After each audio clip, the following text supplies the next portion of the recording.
The nation is mourning the death of one of the National Guard soldiers who was ambushed outside of a Washington, D.C. metro station this week.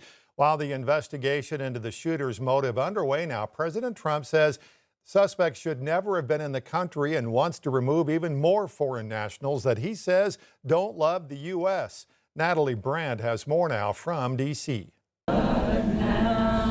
Community members from the West Virginia hometown of Army Specialist Sarah Beckstrom gathered to mourn after the 20-year-old National Guard member was gunned down this week in Washington, D.C. It hits home, you know, when it's in your hometown. Before she was deployed for duty in the nation's capital, Beckstrom worked for a local behavioral health company. Her coworkers will tell you that she had a great sense of humor.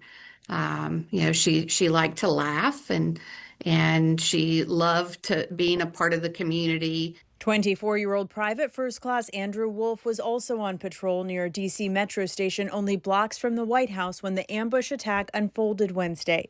He remains in critical condition. Friday, officials announced that the suspect, 29-year-old Ramanallah Lakhanwal, an Afghan national living in Washington state, will be charged with first-degree murder. To be gunned down on the streets on the nation's holiday is an outrage. There are certainly many more charges to come, but we are upgrading the initial charges. Officials confirmed to CBS News that Lakhanwal served roughly 8 years with CIA-backed teams in Afghanistan before fleeing the country following the U.S. withdrawal in 2021. The Department of Homeland Security confirmed Lakhanwal entered the U.S. through a Biden-era program dubbed Operation Allies Welcome. CBS News has obtained this photo taken when he first entered the country. Officials say he suffered from PTSD. There was no vetting or anything. They came in unvetted. And we have a lot of others in this country. We're going to get them out. On Friday, the Trump administration directed U.S. Citizenship and Immigration Services officers to pause all asylum decisions, according to an internal directive obtained by CBS News and two sources familiar with the order. Natalie Brand, CBS News, Washington. A Department of Homeland Security official told CBS News the suspect's asylum case was approved under the Trump administration earlier this year. Meanwhile, the president says he will cancel all executive orders signed by an auto pin during former President Joe Biden's term. The president has already rolled back dozens of Biden-era executive orders since stepping into office, but says now he'll take it further. The president ordered an investigation in June into the previous White House's use of the auto pen. House Republicans released a report last month, but found no evidence that former top aides used the auto pen to sign laws without President Biden's knowledge. Biden signed 162 directives in his four-year term. It's unclear how many were signed, though, with an auto pen. Meanwhile, airports around the world could see more delays during this busy travel season. This after the world's top-selling commercial airliner was recalled for immediate software update. European regulators issued an emergency order for all Airbus A320 planes to be grounded today.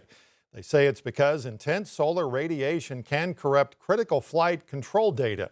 Comes after a JetBlue flight in October experienced an altitude issue, leaving 15 people injured.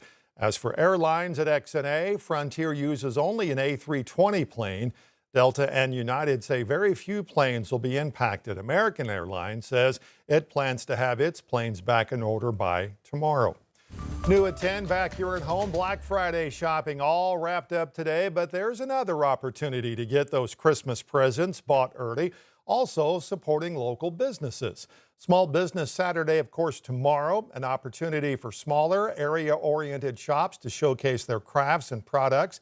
Fossil Cove Brewery in Fayetteville says it is passionate about supporting small businesses and will be hosting an event tomorrow. Tomorrow we're hosting a holiday market, part 1 of 2 series. We'll have about 9 vendors here, local vendors all around town, selling from jewelry to ceramics to all kinds of things. It's a surprise.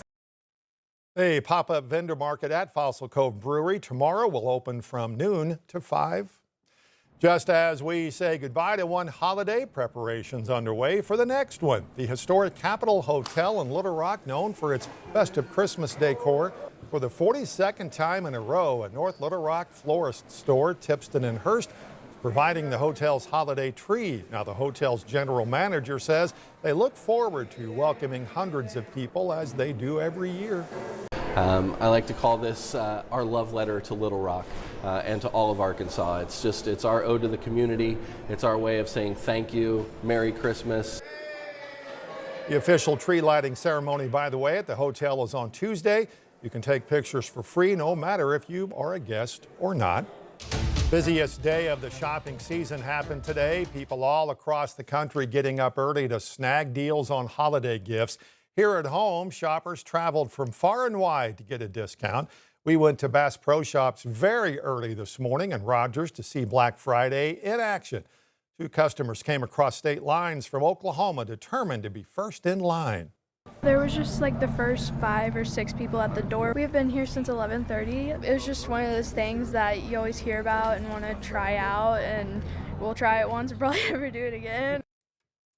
National Retail Federation says more than $1 trillion is expected to be spent on holiday decorations, food, and gifts this holiday season. And while the holiday season can be a time for celebrating and being with family, it can also be the most stressful time of the year. And tonight, we offer up some ways to avoid some of that stress and a feeling of being overwhelmed.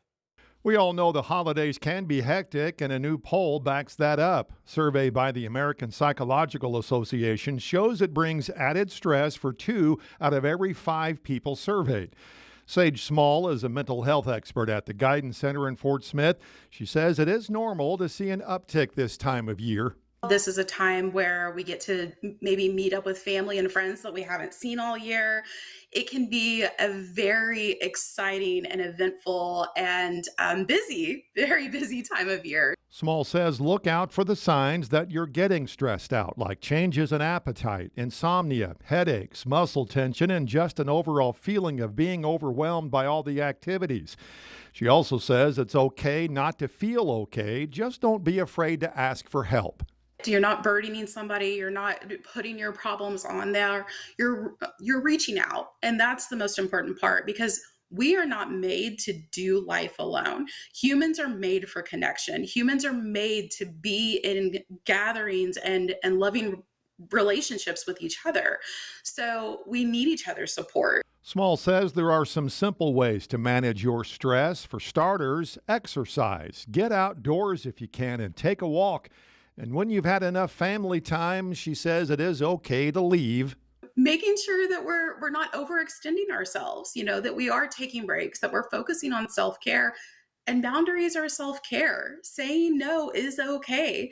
You don't owe anybody an explanation for why you may choose to do things a certain way or not do things a certain way. Bottom line, Small says just take care of you. It can be such a fun time of the year, but also we got to focus on what's going to bring us joy.